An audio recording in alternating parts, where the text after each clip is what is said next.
All right, Seth, we have a great guest today. We're going to nerd out with this guest. I'm really excited. This Yo, is Phil Walker.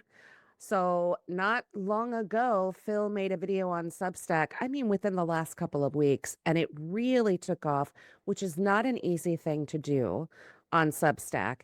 And I was lucky enough that it showed up in my feed, and I knew right away, you and I need to talk to Phil. okay, okay. So let's bring in our guest today, Phil Walker. Are you there?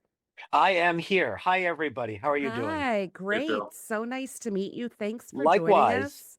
And do you Likewise. go by Phil or Philip? What do you prefer? Phil, please. Okay, absolutely. So Phil, Phil, if you're I angry with me. that's me. I'm Allie, but I'm Allison when Yeah. I'm in trouble.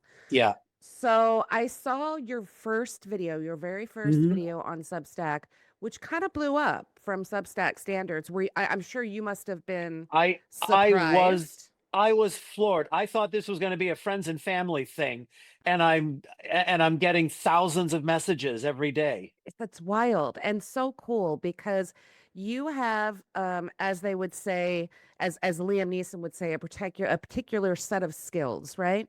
So Yeah. you have a background in foreign relations. hmm And before we get into your background, Phil, my perspective as we find ourselves in Iran, in yet another Middle Eastern conflict, right?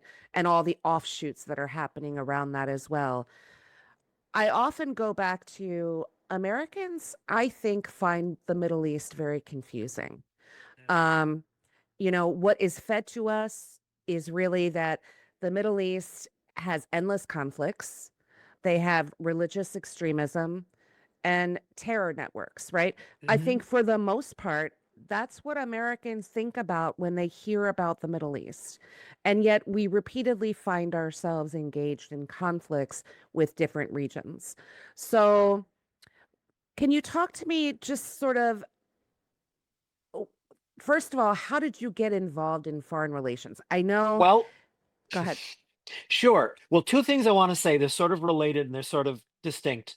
I'll take the sort of more atmospheric question first. Okay. That out of the past 35-ish years, I've probably lived 12 years in the Middle East, Okay.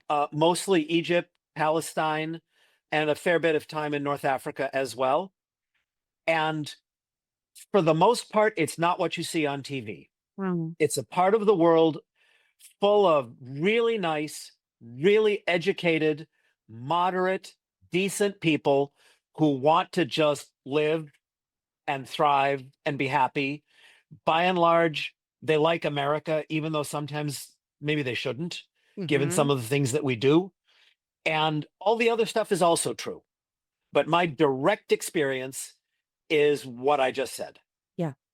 There is And also extremism, there's also bigotry, there's also a large element of political instability and conflict, but it's a complicated area full of mm, normal people. yeah. And I think, I love that perspective, right? Because it is so far removed. I think we have a clear understanding of European countries and Mhm. European culture. But when it comes to the Middle East, it just feels so far away, Mhm. almost taboo. I think that is by design. Yeah. Um, and so I want to talk about what you just said that kind of stuck with me when you said, despite what we've done to them. And Mhm. so Seth and I talked not long ago, a little bit about the history of Iran and starting with Operation Ajax, right? Back in the I think it was Mhm. 1953. Mhm. And you probably have an even better understanding of that relationship and how it has evolved. So can Mhm. you kind of just tell our audience Sure. that Well, background? you know, I'm not an Iran specialist. Sure. I was when I was in the foreign service, I was considered an Arabist, trained in Arabic, not Farsi. I have spent some time in the Farsi speaking world, but that was in Afghanistan, not Iran.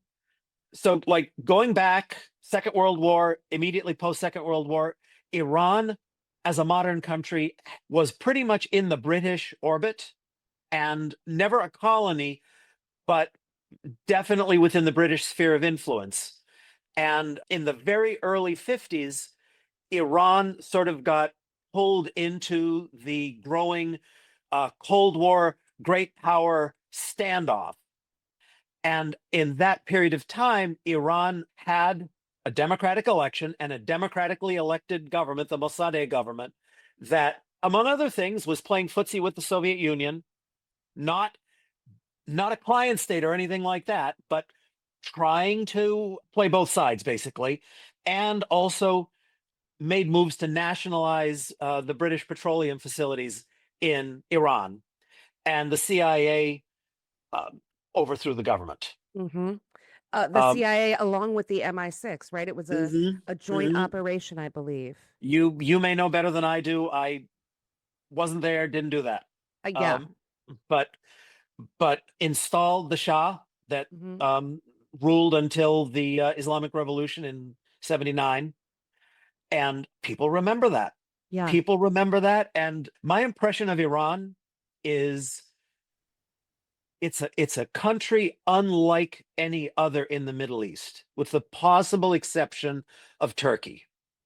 It's not an Arabic-speaking country. They speak primarily Farsi there, although there's also a number of other minority languages.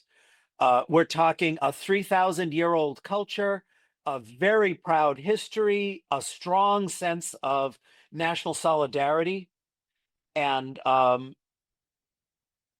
the kind of meddling that we've done elsewhere went over particularly ill in Iran. Mm-hmm. Yep, I see that too. I can understand how that could come to be. And so before we sort of talk about where things are at the moment, let's go Mhm. back in history. So I read that you said after getting way too much higher education, which I love that, by the way, Oh yeah, well, you Me decided too. to you decided to join the Foreign Service. yes. Tell me what that even means. So what that means is you're a government bureaucrat, basically. Okay. Is you take a test. If you pass the test, you take another test, and then if you pass that test, they put you on a waiting list, and literally years go by, and then out of the blue they make you an offer. Wow. And if you say yes, you're in. If you say no, you go back to square one. Is that Okay. easy? Yeah, it's that easy. It's that easy. So, I took the test, time passed. I thought this is never going to happen. I went to law school, and I got an offer to join the Foreign Service, so I did. And how did you asked how did I end up in the Middle East? Well, I I am of Lebanese heritage on my mother's side, Okay. so I spoke a little bit of Arabic at home as a kid, with my grandfather. Mm-hmm. And I thought, oh, when I was in college, oh, I'll just take Arabic; it'll be easy. Big mistake. Absolute faceplant. Mm-hmm. And so when I joined the Foreign Service, the last thing I wanted to do was go to the Arab world because I was afraid of trying again with Arabic. My Spanish was pretty good. And I thought, oh, Spanish speaking country be all right. And I actually bid on Stockholm. And I think Saudi Arabia was the next country on the list after Stockholm. Or Sweden, not Stockholm, Sweden. Mm-hmm. So I don't know, they just stuck me into Saudi Arabia. And it's And like, s- oh gosh. And so when you pass this test, okay, Yeah. and they kind of accept you into this Yeah. Foreign Service program, Hmm. you don't necessarily have any control on where you end No. up. No. Really. You have input, but they decide. And And so the timeline, just to get the timeline straight, is uh-huh. you take the first test, then you take the second test, then you have to do a security background check for the top secret clearance, Sure. which takes a significant period of time, and then they put you on the list, and you just go live your life until they're ready to make you an offer. Then they send you to Washington, D.C. for junior officer training. I mean, this is civilian; it's not military. Right. So you do the junior officer training, and then when you get your assignment, they put you into language school. Okay. So I did my junior officer training. Then they gave me Saudi Arabia. Then they put me into Arabic language training. And, fortunately, I did a little bit better the second time around. And then I was posted to Saudi Arabia. And I arrived literally almost to the hour, the same time that Saddam Hussein invaded Kuwait Ugh. on August the 2nd, 1990. Wow. See, like that, my earliest memories of the Middle East are the Gulf War. Yep. Saddam. Yep. Everybody's Yep. scared of Yep. Saddam. As a 6-year-old, you don't know who Saddam Yep. is. You just know he's a bad man. Well, this is the thing: is I did my tour in Saudi Arabia, and then I was asked to do advanced Arabic language training, which I did. Mhm. And I spent some time in Tunisia, and then I was posted to Egypt.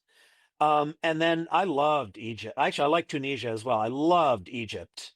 These are places my dad traveled to that Yeah. he also loved. Yeah.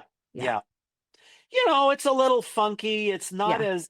as quiet as Northern Europe. Mhm. A little more chaotic, but people are just so nice and Yeah. so helpful. A little pushy, maybe in the rug market. Yeah, especially Yeah.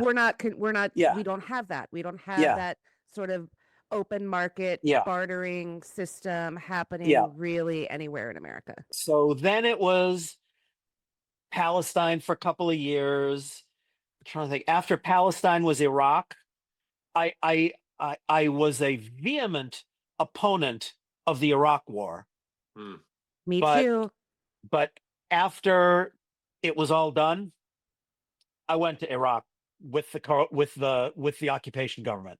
Okay. And a funny story on this as well, if you don't mind. No, not at all. Okay, so I was part of a team that was brought in to develop a transition plan to go back to civilian government, because this was literally military occupation. Mm-hmm. And we came up with a plan. The plan was a pretty simple one. Let's have elections Mm-hmm. and then elect a government and then leave. And we were fortunate to discover that the Iraqis were actually really good about record keeping, not with their voter rolls, but with their food for oil program, which was administered by the UN. Okay. And the food for oil program, the food rolls for the food for oil program were a sound basis for an election registry to register people to vote. And then, we determined that it would be relatively easy to have a quick election. Oh, that's wild. So that was kind of That was in 2003. That was sort of their equivalent of our census. Was their Yes, their food- exactly. Yeah, Exactly. that's fascinating. And so we took this to the occupation government, and they said, "No way, we don't want to do that." We're like, well, why did you bring us here then? Yeah. The Iraqis wanted to do it. We talked to a lot of Iraqi notables, some of whom were cooperating with the Coalition Provisional Authority. They were on board with it. Basically, everybody wanted that plan. Mm-hmm. The U.S. government said, nope, not doing that. They came up with some other cockamamie plan that failed utterly. Yeah. That's when the insurgency really got started in Iraq. And then the U.S. brought in the UN to come up with a plan. And then the UN basically recycled our plan for elections like 3 years later. And it's very frustrating. It has to be. And so how did you stay positive, motivated, engaged, seeing all of that bureaucracy that was hindering the ability to really make improvements in Iraq? I didn't always stay positive. Okay. And I mean, the US government screws up a lot. Yeah. Especially in the Middle East. Yeah. The Iraq thing just was unfortunate, worse than unfortunate. After Iraq, I was back in Egypt on a development project which I enjoyed thoroughly. I like being in Egypt. There's nothing controversial about it. It was an interesting legal development project. After Egypt, I was in Yemen for a while. Yemen was my first time working for the British government. And I found the British government much easier to deal with than the American government. Not surprising. Yeah, Not surprising. I mean, we certainly have like a checkered past in the Middle East, and if I may go back there just for a little bit, sure. Where were you stationed when H.W. Bush began the Gulf War? Where were you then? I was when H.W. began the Gulf War. I was in Riyadh. I was in Saudi Arabia. You know, like that's like literally, I arrived the day that Saddam went to Kuwait. And then that was a wild ride. That was a wild ride. My wife was evacuated at some point in the course of the fall, after the first scuds started falling. The embassy didn't really want to evacuate the non-essential personnel and spouses and families and things like that, because they felt it sent the wrong message. But then when the missiles started hitting Riyadh, I think they rethought that. And a follow-up I had for that was that, you know, one of your videos like on Substack was talking about like a comparison basically between how we began the Gulf War versus how we've chosen to begin this conflict with Iran. And talk about that a little bit, because we were much more congruent. We had a much better plan back then for the Gulf War than we seem to be. Well, here's the thing. You talk about the H.W. Bush Gulf War, not the W. Bush Gulf War. I mean, we've had so many Gulf Wars now, it can get a little confusing. But the H.W. Gulf War, just to remind everybody, Saddam invaded Kuwait. There was no justification for it. It was a violation of, treaties, international law. It was just naked aggression, like old school naked aggression. We were not treaty allies with Kuwait, so we did not have like a legal obligation to go to war to defend them. But it was certainly in our interest to do so, because oil, because stability in the region, all of that stuff. And we had a right to do it because it was at the invitation of the legitimate government of Kuwait to right a wrong. That was not necessarily even enough for H.W. Bush, who went to the UN and got a Security Council resolution authorizing the use of force. So from an international legal perspective, they were very solid. And we can talk about what it means, what international law means if you want also, but, then we're really geeking out. Or nerding out. I just wanted to obviously, I just wanted to contrast that with, and that's where I'm going. What we're doing now. I mean, and this right now, it's so ragtag. What we're doing now is what Saddam did in 1990. Bingo. We're doing the opposite of what we did in 1990. We're doing what Saddam did. We attacked without provocation, with no legal justification, and now we're in trouble.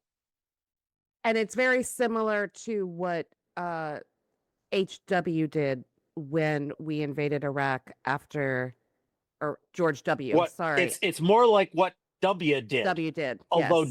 Although W, for what it's worth, at least had the decency to pretend that there was a good reason to do it, and to ask for permission to do it. Which he got. And he did. I remember those debates, and I was just so upset at some of the Democratic leaders who should have spoken up against it, but they didn't want to. They didn't want to be on the wrong side of the issue. And they ended up absolutely on the wrong side of the issue. Well, I remember so clearly. So I think it was your first video, you said how when it comes to foreign policy, a lot of foreign policy experts will sort of be condescending when they talk about foreign policy. Very condescending. And stay in your lane and let the experts do what they do.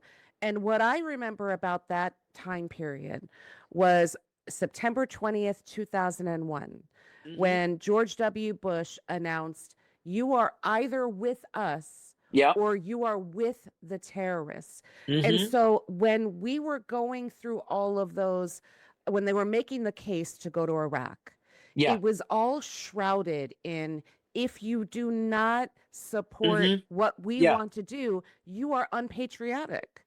Yeah. Yeah. No, that it's just outrageous. It It's is. just outrageous. And what makes me so angry, even now, 20 whatever years after the fact, is there's been no accountability. Mm-mm. The folks that fabricated that war, which was disastrous. Like, I could talk all night about it. It was Mm-hmm. disastrous. We're talking about so many lives lost in Iraq, destabilized the whole region. ISIS, the Islamic State, Daesh, whatever you want to call them, are the direct result of that invasion. Um, so many things went wrong. People lied. Some of them lied under oath. Others lied publicly. Lawyers who should have known better papered some of the abuses, and no Yeah. accountability for any of it.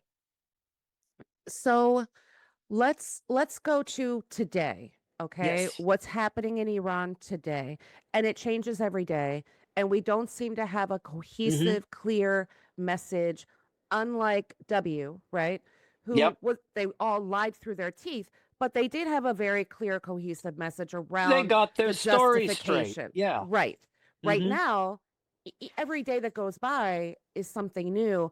I think just today, Trump, was holding a presser and said that he got a big, beautiful gift from Iran. No context, Mm. didn't tell us what it Yeah. was, who gave it to him.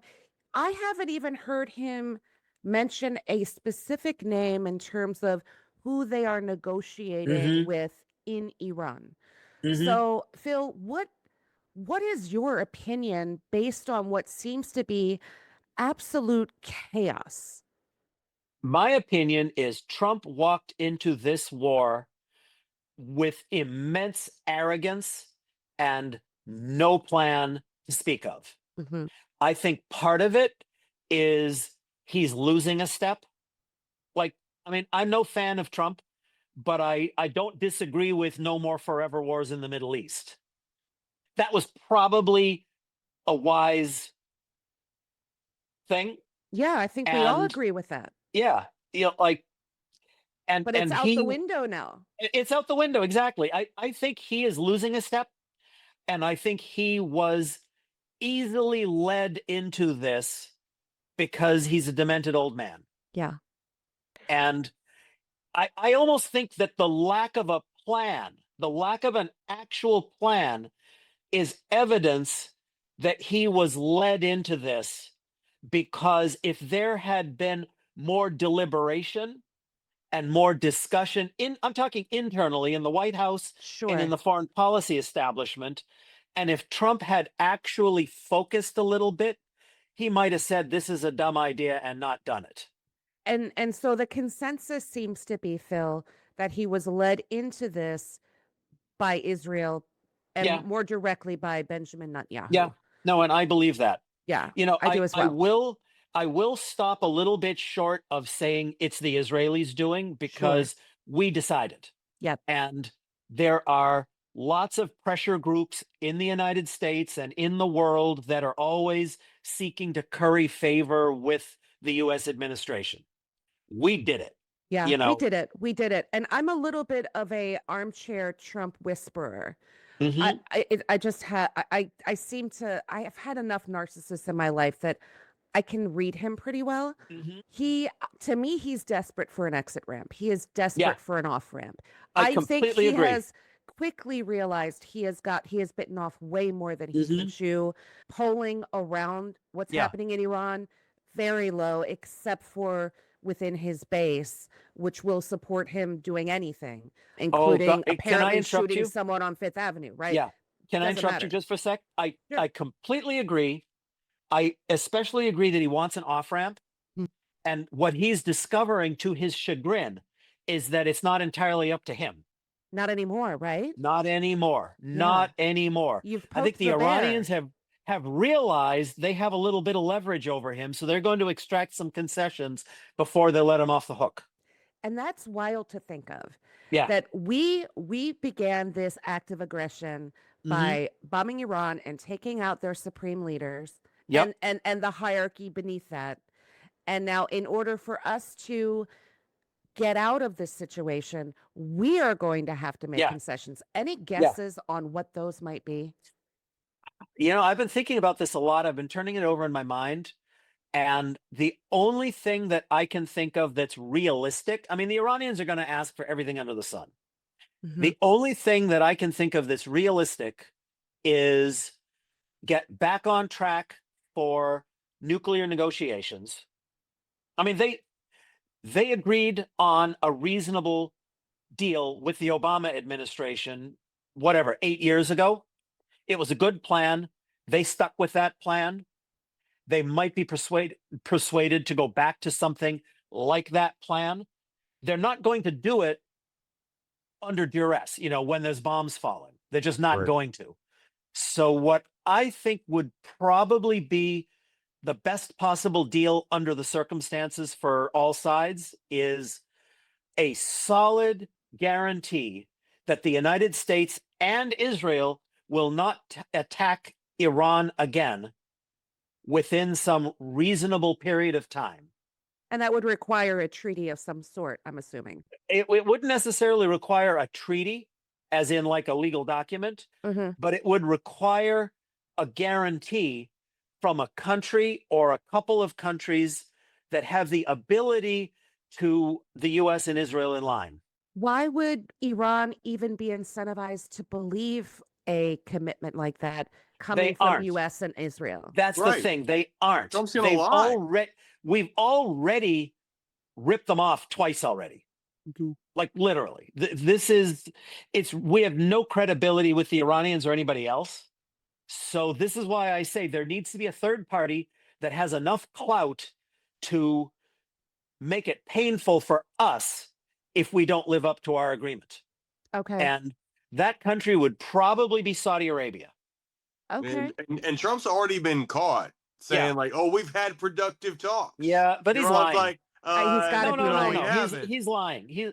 I'll tell you what happened. Like I'm speculating, of course, but Trump said it, and then his staff said, "Oh shit," and then they started trying to get somebody in Iran on the phone, so that they can't be called liars. It's unbelievable that this is where we are as a nation. Yeah. And I got to be honest, guys. Yeah. What my nightmare scenario is here, and is like a Vietnam type of ending. And obviously, we're not in Iran as long as we were in Vietnam, but it's almost like a thing where we realize we're losing. Yeah. And we got to get out of there. And like Afghanistan. And what did we do? Yeah, in Afghanistan too. Like, what did we do with Vietnam? We carpet bombed and we got the hell out of there. And that seems like a very Trump exit. Like, carpet bomb everything. We're out. Mission accomplished. I mean, that's Pete, bring in the war band. crime. That's like serious war crime territory. And I mean, destabilize the region even more than it already is. Yeah. Iran is a fairly large country. It's multiples larger than Iraq, and things didn't go so well in Iraq. It's multiples larger than Afghanistan. Things didn't go very well in Afghanistan. And unlike Afghanistan, Iran is a developed country. The whole first world, third world phraseology is kind of old fashioned, but Iran is a very developed country. They've got a high education level. They have an industrial base. They have the ability to make nuclear weapons. That says it all right there. They have some of the best computer hackers in the world. Some of the best computer hackers in the world. Yes. Their strategy, as best I can tell, is quite an interesting one. They are holding their fire as much as they are able to they are shooting, and actually I follow a lot of foreign media, and things don't get into the American media that get reported in They do Al not. I'm Jazeera, for listening to, example, yes, Japanese press, even Israeli press has better coverage than the U.S. press. Like I agree. there's That's how I start my yeah, morning, Phil, every day hmm yeah, is Al Jazeera, BBC Live. Like hmm I'm trying to get the information to start my day yeah. because I know I'm not going to get anything out of No, American media. no, and I mean, American media consolidation and the withholding of information is another conversation that we could Yes. have. Yeah. But we don't know everything that's happening unless you dig really deeply, and even then, we don't know everything that's happening. Hmm. We absolutely cannot win a war on the ground in Iran. Just it's physically impossible. Yeah. It is physically impossible. When they talk about regime change, that is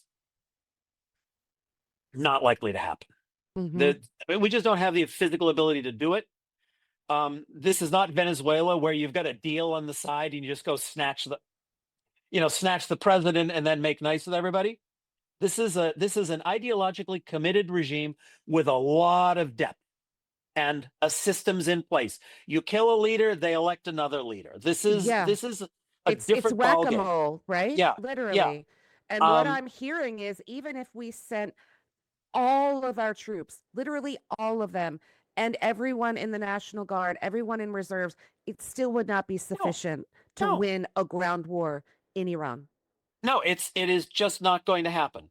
Yeah. What could happen is we utterly devastate the civilian infrastructure of Iran, which would constitute a war crime and would cost tens of billions of dollars and a lot of American and other lives, Hmm.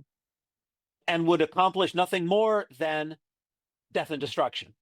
That is like a temper tantrum with an armed force, with an armed forces. Yeah. Nothing more than that. I suppose, something I've been thinking about is there's a difference between the American objectives, such as they are, and the Israeli objectives, such as they are. I think the Israelis would be entirely happy with utter devastation in Iran Hmm. and destabilizing Iran to such a degree that Iran becomes a regional failed state, And at which Yeah. that would point, be Israel could just kind of slide in there and take advantage one way or the other. well, And from the Israeli perspective, that would be a decent second best for them. I mean, it's a horrible, horrible way to view it, but it preserves their short-term security if Iran is weak.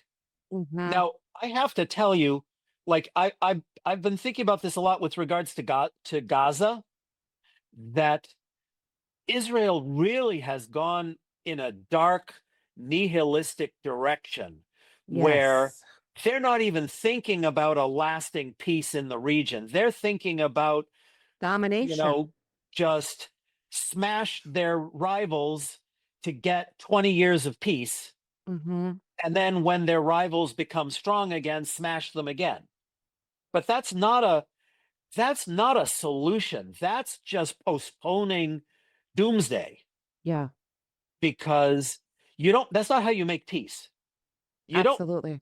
that is not how you make peace. That is just how you postpone escalation of war. And that's another it's It's just it's all shocking so and depressing, horrifying. Phil, but It's also shocking and horrifying. it is. It is. Yeah. It's shocking, horrifying, depressing, dystopian, but also comforting, right? Yeah. To sort of talk about all of these different scenarios and Yeah. potential I mean, motives. I don't really see any silver linings here. Yeah. To my mind, the least bad outcome is Trump finds a decent off ramp.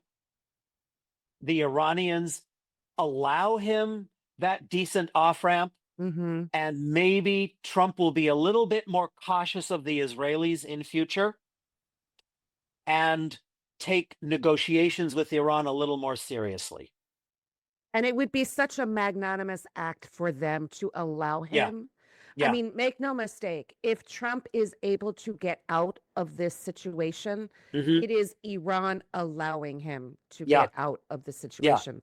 He can declare it was his, negotiating power and the art of the Yeah. deal. And he can say all of He that. he can declare whatever he wants. That's That's not fine. true. That's Yeah. not the reality. He Yeah. has been outmatched, and I think he recognizes that he is Hmm. outmatched. I mean, he talks about escalation, but I notice he's holding back. Mm-hmm. You know, Yeah. I think Iran has some capacity to escalate as well, and Trump realizes it, and he's already being hit Yeah. where it hurts, which is his pocketbook. Yeah. And You all know, of ours. his ability to, extort money from the world is Mhm. compromised by this. All of his billionaire friends, I have no doubt, are calling him day and night and saying, "What's going on? My stock portfolio is tanking." Mm. Yeah. Mhm. And Exactly. and speaking of the pocketbooks, the one thing that I think is touching all of us, right, is the price of gas Oh and my how that God. is Yeah. affecting Yeah. every part of our lives and is Yep. slowly Yep. leading to inflation going right back up, Hmm. dieselflation, Hmm. all those things. And I one of your I think your latest video, you've got your solar panel in the Oh back yeah. on your Yeah. farm. And I thought that Yep. was really cool. One, that you had that, but two, kind of tying it back to what we were talking about, you Hmm. know, if America had gone in with green energy and really Oh taken it yeah. seriously Totally. and really built up our industry and Yeah. not, taking steps backward with Uh-huh. electing Trump twice now, I mean, Iran would not be in a Yeah. position to leverage the Strait of Hormuz Yeah. the way that they are doing so. That's exactly right. That's exactly right. I mean, we're probably going to need oil for quite a few years in the future, Sure. but it's just common sense. If you don't put all your eggs in one basket, if you diversify your investments, you spread out your risk. Like you go to Vegas and you're gambling, you want to spread out your chips a little bit to play the odds so that one bad number doesn't wipe you out. Yeah. And we haven't done that. We could have Mhm. done that. We could have done that in the 70s. We could have done that in the 80s. We could have done that in the 90s.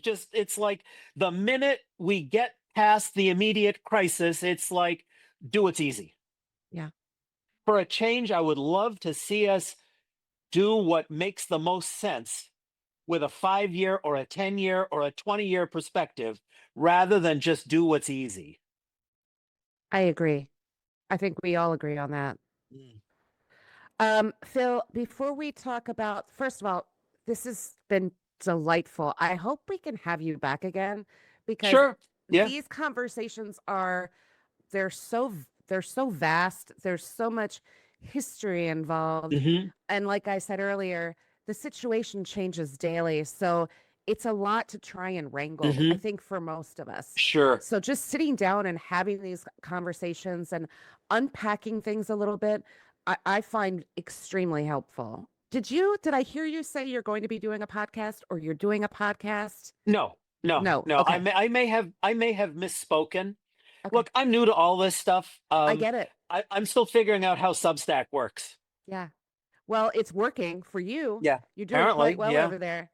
yeah, I mean, I would definitely love to have you back on because I have a feeling, sadly, we're going to be in this yeah. situation for quite some time. Hmm. Potentially, who knows? It could last throughout Trump's presidency and beyond. What do Well, you think about the timing?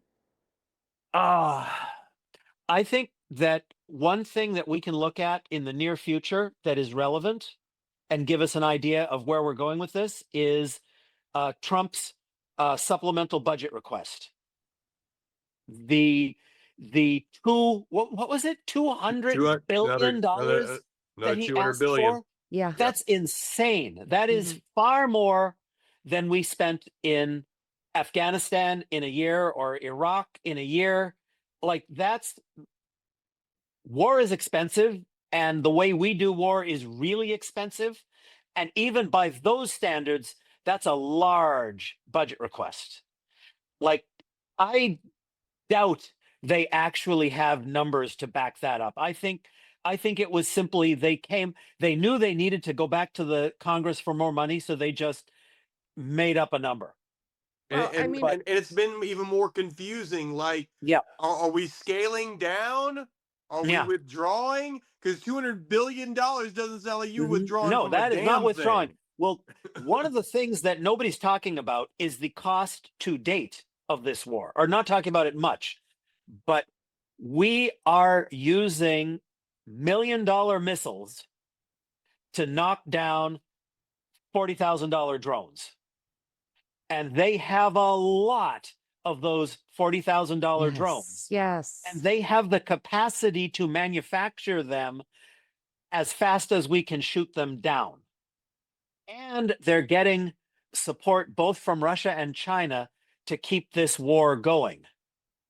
You know, Trump walked into a trap. He really did. He walked into a trap, and now he's asking to be released from the trap without any humiliation. And I don't know if they're going to let him do that. I mean, And but I don't, not only are they going to not let him do that, I don't think he's capable of doing that. yeah. He's making no friends in the media. I mean, he's losing No. support left and right. He's losing guys like Tucker Carlson and Nick Fuentes. I know. Like, it's a red bell alarm. Yeah, you know, that's something, to go back to something you said earlier, Ali, that I was going to comment on about his core base still supporting him. I'm not even sure if that's true. I think there's a big difference between, you know, admitting you're wrong and coming out and saying, you know, the man's a con man and a fool. Sure. And saying, well, you know, maybe he was led into this by unscrupulous advisors or something like that. I think if you Lindsey get Graham. past the facade, if you get past the I want to hold my position and root for my team, you might hear a few different things.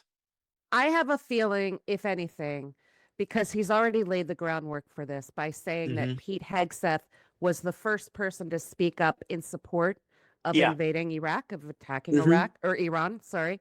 I have a feeling if there's any way out of this, because we know Trump cannot withstand the humiliation. It will have to be a fall guy. I see where you're going with this, and that would also be a silver lining if they throw Pete Hegseth under the bus. Yeah. If anyone deserves to be under the bus, it's him. Yes. Exactly. Yes. And I think I think from Trump's perspective, that's probably his only real off ramp. But to go back to the supplemental budget, I would be really interested to see what number they finally come up with, because that'll tell you what their plans actually are.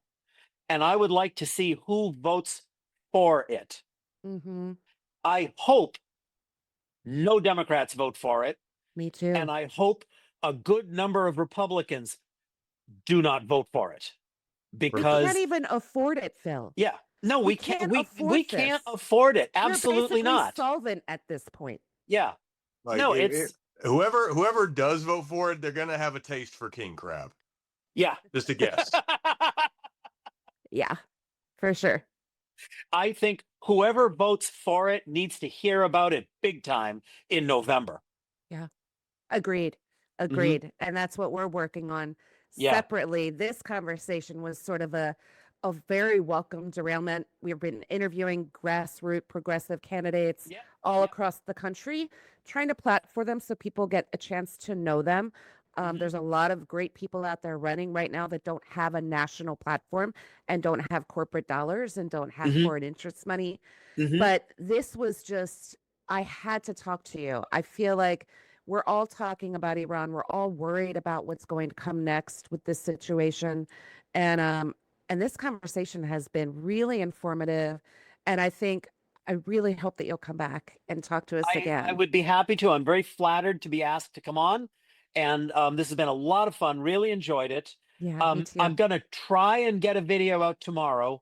Okay. I've got one of 2 or 3 topics in mind, and I'll probably decide like 30 minutes beforehand and then jot down some notes. Well, Seth and I will both be watching for those. Seth, before we Oh, yeah. wrap up, did you have any final questions? I know I No, took up a no, lot I of the just- time.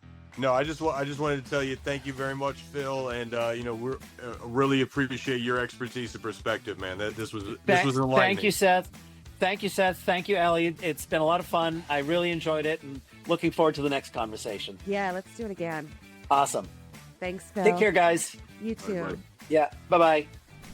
Well, Allie, that was a fantastic conversation with Phil. I mean, just the breadth of knowledge that he has, obviously being in the Middle East when the original Gulf War went down in 1990. I mean, what an experience that must have been. And it was so great to talk with him about it and also obviously get his perspective on what is going on right now, currently in the Middle East with the war in Iran.